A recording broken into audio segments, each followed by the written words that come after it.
Texas Longhorns fell to the Washington Huskies last night in the Alamo Bowl. The final was 20-27. That's a good Washington team. So for all the Texas fans that are feeling a little bit dejected today, no such thing as a good loss, but there is such a thing as a loss to a good team. And Washington is a very good football team, so you got to give them a ton of credit. However, you're looking back in the mirror today, and there is a very familiar feeling. And that feeling is not so much a can't, but didn't feeling. Texas was very capable of winning that football game last night. If you don't believe me, look at the score. It was a one-score game. Could have gone either way. But the fact that they just didn't make enough plays, didn't execute, that's a frustrating thing because it's now surfaced a few times. And I think ultimately one of the most concerning pieces is what happened with Xavier Worthy last night. 3 critical drops, one that would have been a touchdown that, you could argue changes the entire complexion of the game. And I want to be very, very careful how I approach this because what irritates me is folks that are just like me, sit behind a mic and have a camera on him and say, Xavier Worthy is a cancer. He's going to transfer this, that, and the other. That may be true, but here's the deal. You don't know that. And guess what? I don't know that either.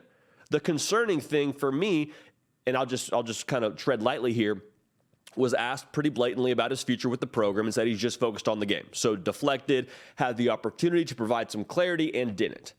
And then so to say that and then to go into that game and have the unfortunate drops that he did, that's frustrating, and that's why people are upset today. I don't know what the future holds for Xavier Worthy. But from where I was sitting last night, it looked a little bit like he wasn't extremely engaged. I don't know that to be true. Maybe he just has a bad game. But overall, it's concerning to look checked out. I'll leave it at that.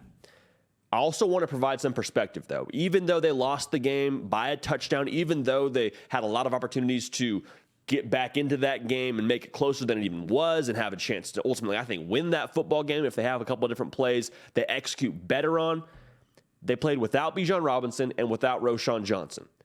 And I want to make sure I don't do the whole, well, they weren't engaged. And if they have those players, it's a different game. I don't know if it's a different game with Bijan Robinson and Roschon Johnson, but the entire game plan for Texas typically is run the ball first. It's an RPO scheme they run at Texas with Steve Sarkisian. Run, pass option. You have to run to have the pass option. They ran for 51 yards. The game plan was to throw it last night, and that's fine. But I just think if the concern is why aren't we beating Washington, if you're a Texas fan, then maybe you look at who didn't play in that game and just ask yourself, is it a different game? I think it's at least closer, okay? I don't want to take anything away from Washington, but I think that game is at least closer if you get 2 of your running backs in that game. Definitely changes the way you call it. If you haven't subscribed, listen, we got y'all, man. We got y'all. The games are coming to an end, and a lot of these people that have a mic and that have a camera on them are going to start hitting vacation mode and going into relaxation mode. Listen, we're turning up the heat, y'all. We're turning up the heat because there is so much that is about to happen. Recruiting. Signing day round 2 is just around the corner. You have the transfer portal. That's going to keep kicking up. We're going to see a second wave of guys jumping in the portal. We got you covered here. The hard count on the On3 YouTube channel. Look no further. You found your 365 days a year location for the sport that you love and the sport that we love. Also, we go live on Tuesdays and Thursdays, 1 Central, 2 Eastern. Yes, even when they're not playing games, we got you locked in. Okay, so make sure you have the bell notification so you can be alert for when we do go live, which we have a good time there. Follow me on the socials at Jody Pickell on Twitter and on Instagram. Like I said, wasn't the most typical game plan we've seen from Texas. They want to be a run-first program and throw the ball off of that. Last night, they said, Quinn Ewers, brother, it's going to be on you tonight, man. If we're going to win this game, it's going on your shoulders. And for all of the scrutiny, fair or unfair, that he's had this year, I was really impressed with how he responded last night. 31-47 with a fair amount of drops in there, 369 yards, could have very easily had 400 and had a touchdown. You go down 10 at half. I'm looking at you, quarterback. Our back's against the wall. We got to find a way to make something happen. And the score isn't awesome at the end of the day.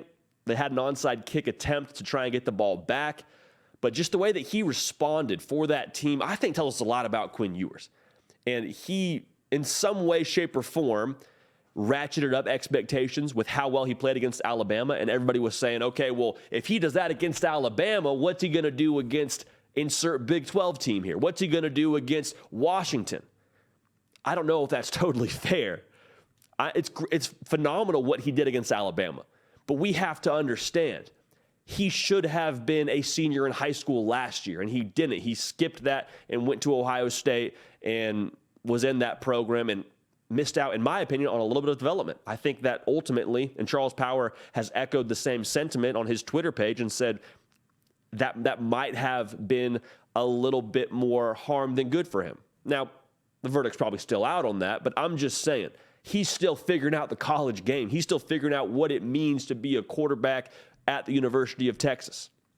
So for him, let's wait and see a little bit. If you have frustrations with what they did on the field, totally fair. Hey, 1,000% on board with that. But to make a claim that Quinn Ewers isn't the guy at quarterback based on what you saw this season, I would tempo those expectations. I would tempo those complaints just a little bit. So here's the deal for me with Texas. 8-4 this year. And when the dust settles on this and we get further away from this Alamo Bowl loss, 8-4 isn't the worst thing in the world, especially when you went 5-7 last season. But the reality is this. Building time is done. There's no more time left where we're expecting okay, maybe you get 9 wins next year. We go 8 wins again next year at Texas. Man, that's awesome. Good for us.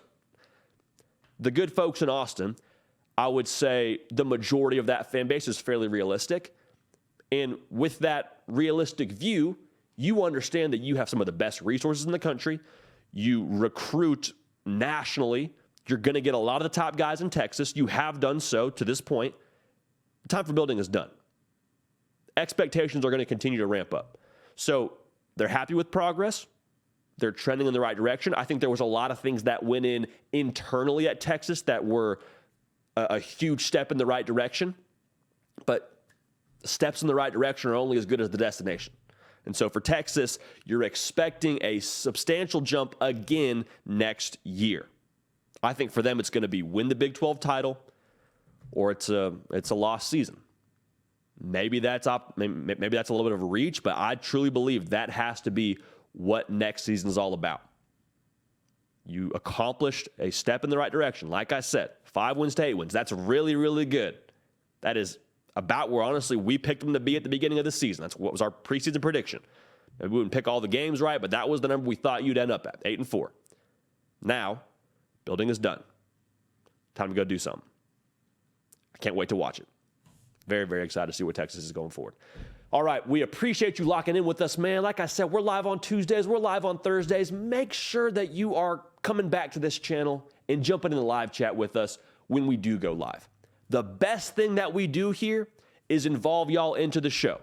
A great medium for that is my Instagram and Twitter at JD Piquel. We have a lot of things there that we incorporate into this program, but the live chat in real time on our live shows, best time for us. Best of the best. Like I said, 1 Central, 2 Eastern, Tuesdays and Thursdays. It's a 12-month-a-year sport. We operate this show accordingly. The people's program. Everything you know and love about this sport, we do it right here. Nick Brake lifting heavy. This is y'all's show. So we appreciate y'all for that. We're going to keep the party rolling, and we will see y'all next time. Hey, y'all. Thanks so much for watching. Subscribe to the channel here to make sure you don't miss an episode of The Hard Count. Also, be sure to check out other videos on the On3 YouTube channel.